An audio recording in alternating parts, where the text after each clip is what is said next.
Bom dia, boa tarde, boa noite, não sei que horas que você está ouvindo. Pelo que eu tenho percebido nos plays, as pessoas ouvem assim ao decorrer do dia, à noite e muitas aos finais de semana, né? Por conta de rotina de vida e tudo mais, né? Um dos livros que nós lemos, O Milagre da Manhã, ele traz algumas coisas sobre organização da rotina ao acordar. E eu pretendo retomar esse estudo para colocá-lo no site e convido a todos, mesmo quem participou do estudo, a dar uma nova olhadinha, uma nova mexida nesse processo. O que você faz quando você acorda é primordial para que você tenha uma boa disposição no decorrer do seu dia. E assim, mesmo as pessoas que estão comigo todos os dias, a grande maioria continua com uma rotina atropelada na parte da manhã. O que é uma rotina atropelada? Eu acordo 40 minutos antes de sair, sendo que eu tenho que arrumar filhos, mochila, não sei o que lá, que eu tenho que deixar a comida pronta, que eu tenho que arrumar a casa e começa a vida nessa bagunça. Se você acorda nessa bagunça, a probabilidade da sua vida se dar da mesma forma é muito alta. Ai, Cibele, mas eu fico cansada. Eu fico cansado. Como você decide ser, é o que você irá obter. Tudo bem? Então tá. Capítulo 8. O segredo de fazer as coisas. Se você faz coisas que não quer fazer ou se não faz as coisas que quer fazer, este capítulo é para você. Lembrando que nós estamos no livro Atitude Mental Positiva, Napoleon Hill, com seu coautor W. Clement Stone. Então, assim, né? Falar sobre fazer é o que ele vai trazer aqui nesse capítulo. Então, ele traz, né? O Padre Keller, ele tinha uma ideia e ele queria desenvolver essa ideia. E ele criou em 1945. Ele criou e organizou os Christophers, que é uma organização. A entidade não tem capítulos, nem comitês, nem reuniões, nem taxas. Nem sequer tem adesão no sentido usual da palavra. Trata-se simplesmente de pessoas, ninguém sabe dizer quantas, dedicadas a um ideal. Os Christophers operam com base no conceito de que é melhor para as pessoas fazer alguma coisa e não pagar nada do que pagar taxas e não fazer nada. Então as pessoas não pagam nada para estar lá, mas elas fazem o que precisam ser feito. E qual o ideal que elas se dedicam? Cada Christopher dedica-se a levar a sua religião consigo aonde quer que vá ao longo do dia. Então eles não pagam nada, não tem uma filiação propriamente dita, né? Quem está acostumado a participar de igreja, coisas do tipo, você tem uma série de coisas que você faz, paga o dízimo, né? Faz um monte de coisa lá, né? E aí, assim, lá você faz, você não paga para não fazer nada, você faz o que precisa ser feito. E deu muito certo, tem no mundo inteiro. O James Keller, ele conta um pouco dessa trajetória em um livro, porque ele concebeu e acreditou no ideal, tá? Como o segredo de fazer algo torna-se parte da sua vida? Pelo hábito. E você desenvolve o hábito pela repetição. Semeia uma ação e colhe um hábito. Semeia um hábito e colhe um caráter. Semeia um caráter e colhe um destino. Afirmou o grande psicólogo e filósofo William James. Ele estava dizendo que você é o que seus hábitos fazem de você. E você pode escolher seus hábitos. Pode desenvolver qualquer hábito que deseje usando o arranque automático. H.G. Wells aprendeu o segredo de fazer as coisas e foi um escritor prolífico por causa disso. Enquanto a ideia estava fresca, ele anotava imediatamente o pensamento que ocorrera. Esse hábito de Wells era tão natural e sem esforço para ele como sorrir. É para você quando lhe ocorre um pensamento feliz. Muitas pessoas têm o hábito da procrastinação. Procrastinação é você ficar enrolando e morrer na praia. O arranque automático e o prisioneiro. Então, assim,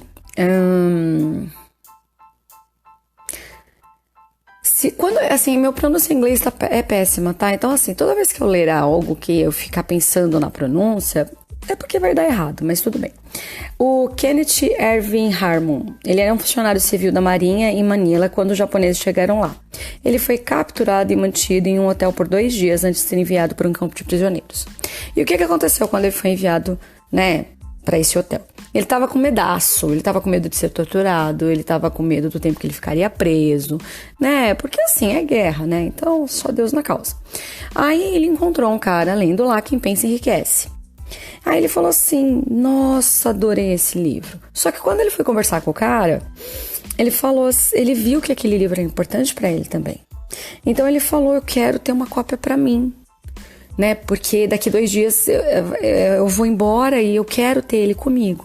E aí ele pegou e falou assim, posso copiar? Ele, claro, mãos à obra, né? E ele foi lá e datilografou o livro inteiro. Quando ele terminou de datilografar, 1 hora depois, os japoneses chegaram e levaram o prisioneiro para o campo. E ele ficou preso durante bastante tempo. E assim, né? O que ele diz ao final de tudo isso é que quando ele saiu de lá, muitos estavam debilitados, doentes, traumatizados, e que ele saiu muito melhor do que quando ele entrou. E isso se devia à maneira como ele vivenciou tudo aquilo, né? Então o Harmon, ele diz, né, em depoimento para os escritores, né, para os autores, ele fala assim, você capta a sensação do pensamento dele na declaração dele. O sucesso deve ser praticado continuamente ou cria asas e voa para longe.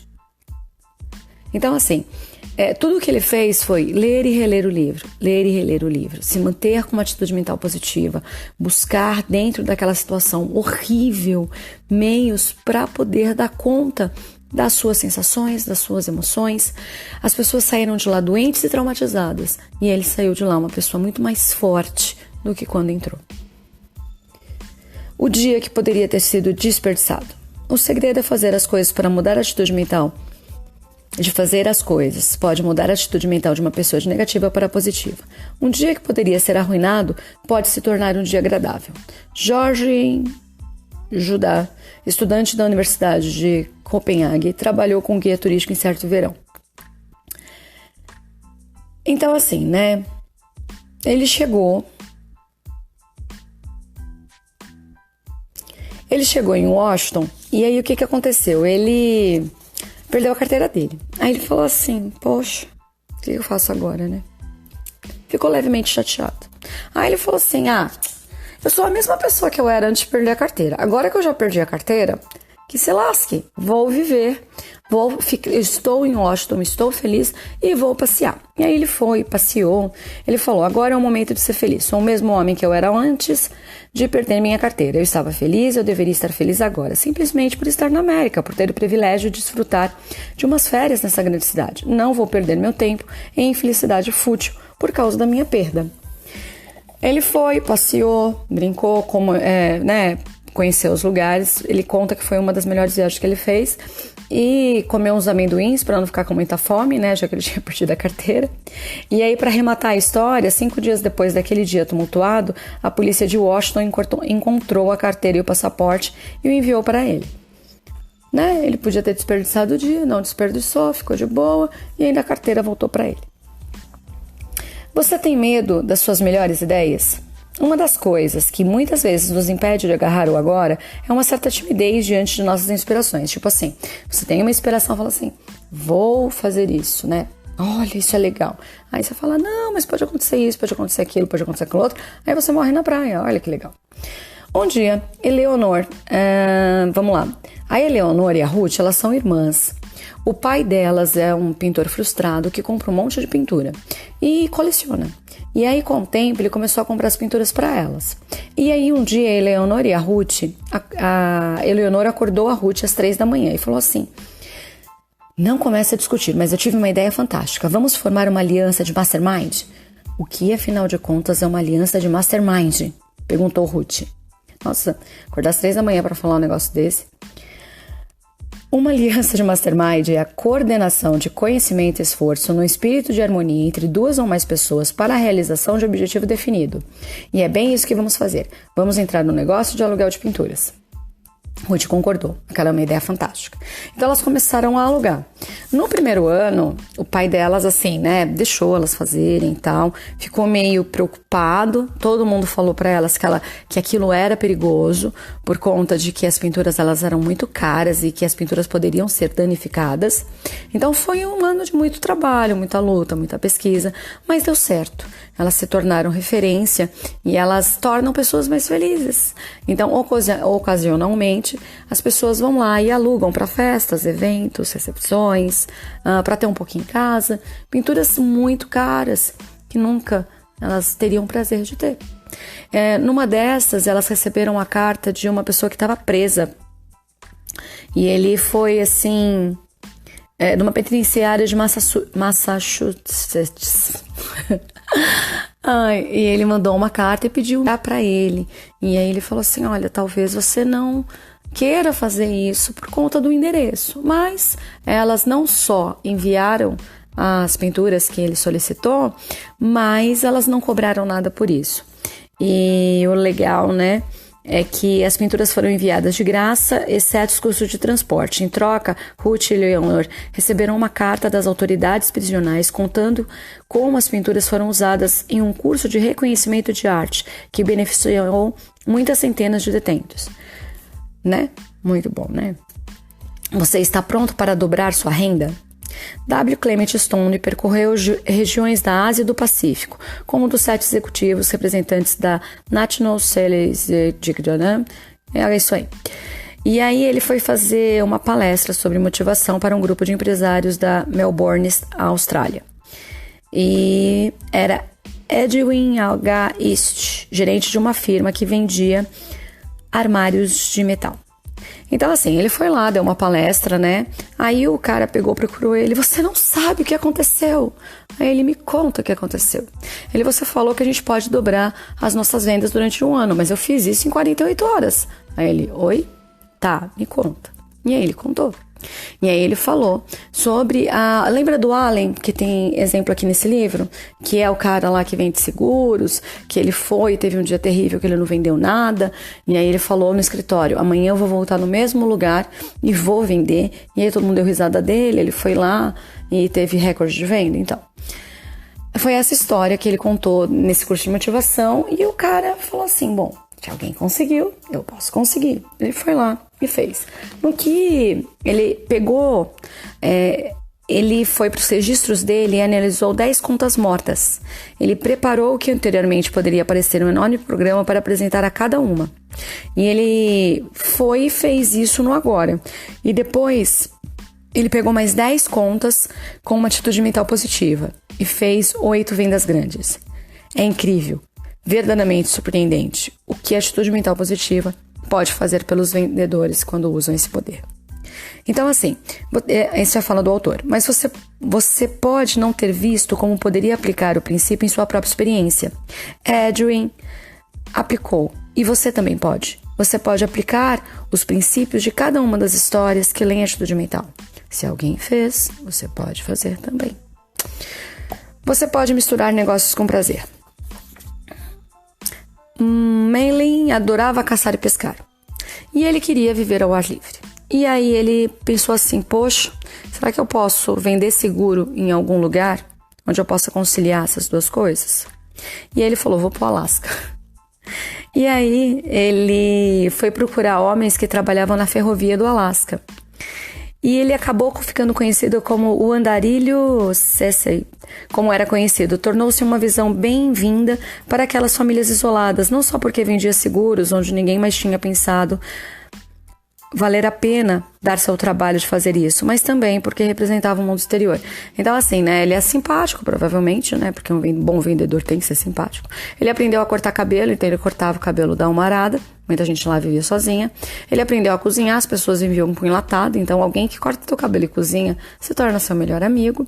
E esse cara começou a vender muito seguro e fazia o que gostava, caçava, pescava, cozinhava o que pescava, cozinhava o que caçava e era feliz. Ele misturou prazer com alegria e no agora. para si mesmo. Então, assim, ele faz o convite para você escrever no agora, uma carta do que você deseja para sua vida, uma carta autobiográfica, uma carta que dê toda a sua intenção do que você deseja e espera de você, das coisas que você pode realizar. Toda carta de intenção, toda vez que você se intenciona a fazer algo, lembra assim, é o que você pode fazer que depende só de você. Às vezes, enquanto coach, a gente atende pessoas que falam assim, não, porque eu quero que o meu marido faça isso, isso, isso, porque eu quero que o meu filho faça isso, isso. Não, a minha intenção é que a minha filha consiga isso. A sua vida é sua vida, a vida do teu filho é do teu filho, a filha do teu marido é do teu marido. Mesmo que vocês compartilhem o mesmo teto, ainda assim, cabe a cada um viver a sua história e trajetória, ok? Então, quando a gente fala, escreva uma carta de intenção com relação à sua vida, é a sua vida. Lembra aquele, toma conta da tua vida. Tudo bem? Beleza, então tá. Lá na página 140 tem o piloto número 8. Vou deixar para que vocês leiam. Ai, Cibele, eu não tenho o livro. Mas um dia você vai ter. Aí você vai lá e lê o piloto número 8, tudo bem? Beijo, gente. Até o capítulo 9. Tchau.